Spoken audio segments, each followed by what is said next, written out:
ಕ್ಷೇತ್ರದಲ್ಲಿ ಸುಗ್ರೀವನೊಡನೆ ದ್ವಂದ್ವ ಯುದ್ಧದಲ್ಲಿ ತಲ್ಲೀನರಾಗಿರುವಂತಹ ಸಂದರ್ಭದಲ್ಲಿ ಎಲ್ಲಿಂದಲೂ ಬಂದಿರುವಂತಹ ಬಾಣವನ್ನು ನನ್ನ ಉರವನ್ನು ಬೇಯಿಸಿ ಬಿಟ್ಟಿತು, ಉರವನ್ನು ಬೇಯಿಸಿಬಿಟ್ಟಿತು.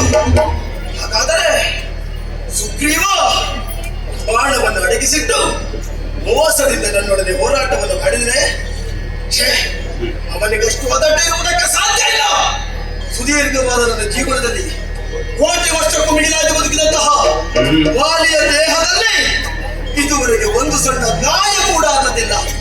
ಹಾಗಾದರೆ ವಾಲಿಗೆ ಗಾಯವನ್ನು ಮಾಡಿದವ ಯಾರು ಯಾರು ಯಾರು ಅಂತ ಈ ಕಡೆಗೆ ನೋಡಿದರೆ ಅದೋ ಅದೋ ಅದೋ ಪರ್ವತದ ಬುಡದಿಂದ ಮುಗಿಲ ಮರೆಯ ಶಶಿಯಂತೆ ಒಂದೊಂದೇ ಹೆಜ್ಜೆಯನ್ನ ಇಡುತ್ತಾ ಇಡುತ್ತಾ ನೀಲವೇಗ ಶ್ಯಾಮನಾಗಿ ಕಂಗೊಳಿಸುತ್ತಿರುವಂತಹ ವ್ಯಕ್ತಿಯೊಬ್ಬ ಸಮ್ಮುಖಕ್ಕೆ ಬರ್ತಾ ಇದ್ದಾನೆ.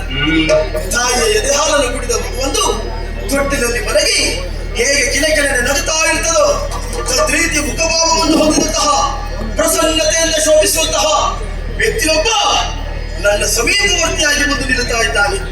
ಹಾಗಾದ್ರೆ ಬಂದಿರುವಂತಹ ಈತ ಪೂರ್ವಪೂರ್ವದಲ್ಲಿ ತಾರೆಯೇ ಆಡಿದಂತಹ ಮಾತು ಮಗನಾದಂತಹ ಅಂಗನಿಗೆ ರಾಮನ ಸತ್ಯವಾಗಿದೆ ಎನ್ನುವುದಾಗಿ.